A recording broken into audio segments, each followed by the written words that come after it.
Good afternoon, respected viewers. This is yet another video about why gun rights should be more severely circumscribed, not just in the United States, but in other places where gun laws are very lax, for instance, Yemen. And by the way, American people who are anti-gun control, how do you feel about being in the same boat as Yemen? Not ideal. You may not have even heard of it. It's an overwhelmingly Muslim country. There are often Muslim fundamentalists there. Most Americans agree with me and want gun control. There has been some gun control for decades, which is a good thing, but it needs to go further. So people often talk about guns in terms of rights, and I accept gun rights up to a point. What we're talking about here is control. We shouldn't call people pro-gun, they're anti-gun control. They want no control over deadly weapons. So there are rights, there's a hierarchy of rights.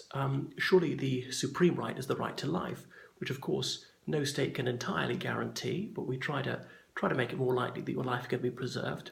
Sometimes rights collide, and courts are therefore obliged to adjudicate which takes precedence. So if you had to pick between the right to life and the right to a gun, which would take priority for you?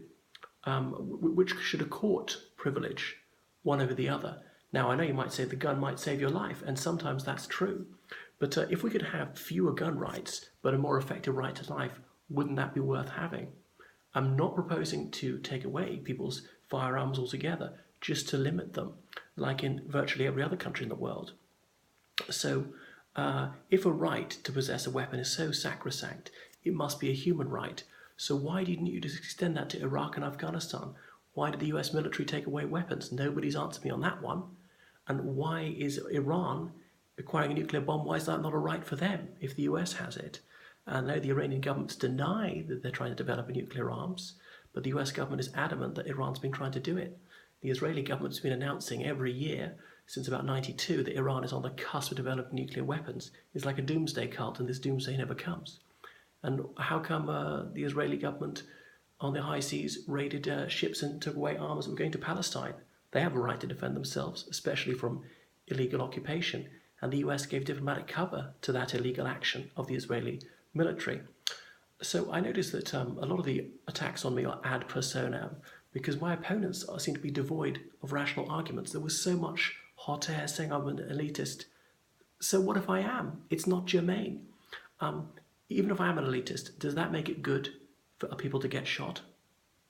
It's a non sequitur that I'm an elitist, therefore gun rights should not be limited whatsoever. So because people can't engage with the real meat and potatoes, they resort to this puerile name-calling. It's a bit like Martin Luther King. Not that I'm as 1% or as moral or as valiant as he was. Not suggesting all gun nuts are racists, but more than a few are. People said Martin Luther King's an adulterer. Even if he was, does that mean racial discrimination is good? He was an alcoholic. Even if that's true, does that mean that lynching is acceptable? He was a communist. Even if that was so, does that mean racism is acceptable? He plagiarized his PhD. Even though that's true, does that mean racism is good? It's a smokescreen. Anyway, none of these accusations against him meant that evil was good, or none of these names that you've called me or mentioning my nationality. That is not an argument. My argument is either sound or it's flawed. It's not to do with my nationality. Anyway, so this petty name calling doesn't bother me, and of course I don't hit back. The word gun nut has been embraced. It's undergone reclamation by some people. I have doubts about my position. There are lacunae in my case, some of which I've alluded to. So I try not to be too entrenched. It's not part of my identity to want gun control.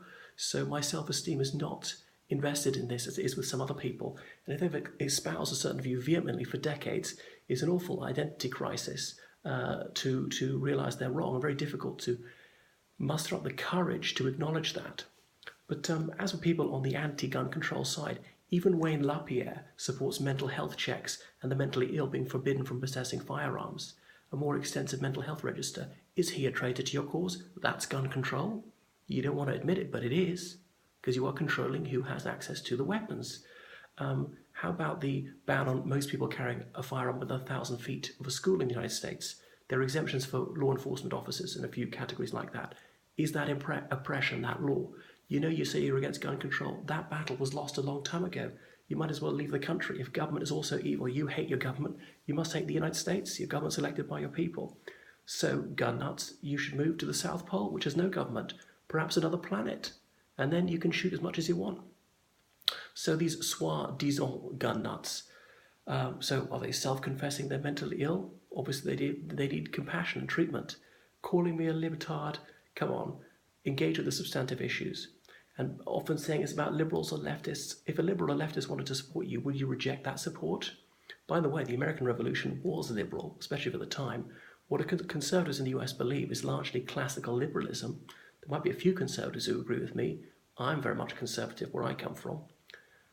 And so some people seem to have not read the historical chronicles going on about the American Revolution, and it was against tax, despite the Boston Tea Party being against a tax cut, because the smugglers didn't want to lose out on their profit.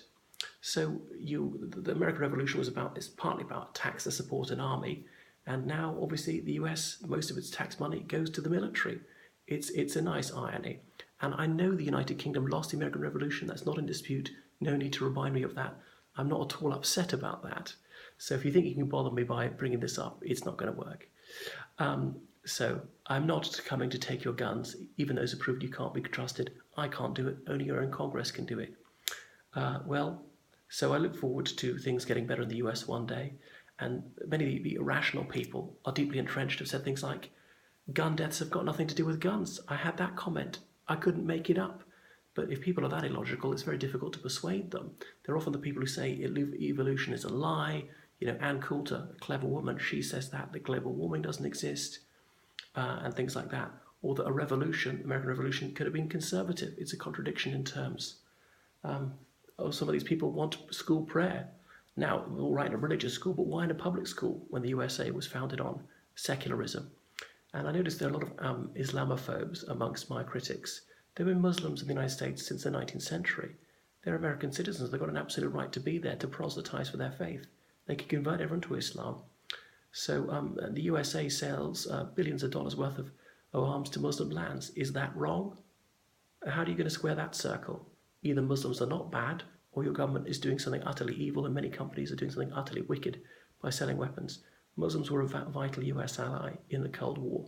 So as I said, I like Muslims, had many Muslim friends, and I'm not afraid of Muslims, and I don't hate them because I'm not ignorant, because I've read the Quran and lived in Muslim countries and been into mosques many times. So it's really about acquainting yourself with relevant information and demystifying things. Ignorance breeds fear. People are scared of the unknown, things like that. So you think I'm wrong? Come to Ireland or Great Britain, meet me one time, we could go around together, and you can persuade people that we'd be much better off and much safer with lots of guns. Here I am in a country where almost nobody's allowed a gun. Police, a few hunters, a few security guards. Usually I don't even lock my door at night.